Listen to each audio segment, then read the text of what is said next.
اجتماعی قربانی۔ اس ویڈیو میں اجتماعی قربانی کے مسائل پر روشنی ڈالی جائے گی۔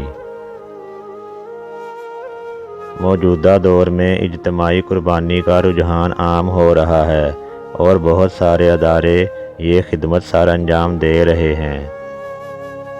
یہ جائز ہے، شرعاً اس میں کوئی قباحت نہیں ہے، بلکہ اگر کھال کی وجہ سے جان کا خطرہ ہو تو ایسی صورت میں اجتماعی قربانی میں حصہ لینے کو ترجیح دینا بہتر ہے، تاکہ قربانی بھی ہو جائے اور پریشانی بھی نہ ہو اور کھال بھی مستحق لوگوں کو مل جائے۔ اجتماعی قربانی میں ایک بات کا خاص طور پر خیال رکھنا ضروری ہے، اور وہ یہ ہے کہ جان بوجھ کر حرام آمدنی والے افراد کے ساتھ شرکت نہ ہو، ورنہ قربانی صحیح نہیں ہوگی۔ اس لیے اجتماعی قربانی کا انتظام کرنے والے اداروں پر ضروری ہے کہ اس بات کا خیال رکھیں۔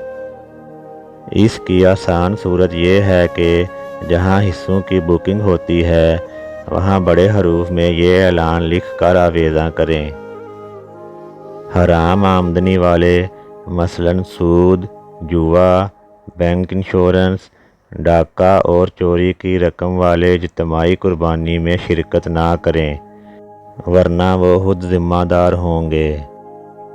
اجتماعی قربانی میں مشترکہ جانور کو ذبح کرنے سے پہلے جن 7 شریکوں کی طرف سے یہ قربانی ہے کی نیت کرنا ضروری ہے، ورنہ تعین نہ ہونے کی وجہ سے قربانی صحیح نہیں ہوگی۔ اگر اجتماعی قربانی میں رقم بچ جائے تو بقیہ رقم واپس کرنا لازم ہوگا۔ رقم جمع کرانے والوں کی اجازت کے بغیر بچی ہوئی رقم اجتماعی قربانی کرنے والوں کے لیے رکھنا جائز نہیں ہوگا۔ ہاں، اگر اجتماعی قربانی کرنے والے اجرت کے طور پر کچھ لینا چاہیں تو ابتدا ہی سے متعین کر کے لے سکتے ہیں، بعد میں نہیں۔ ہم امید کرتے ہیں کہ اس ویڈیو سے آپ کی معلومات میں خاطر خواہ اضافہ ہوا ہوگا۔ اس طرح کی مزید معلوماتی ویڈیوز دیکھنے کے لیے اس چینل کو سبسکرائب کر دیں اور بیل آئیکن کو دبا دیں۔ شکریہ۔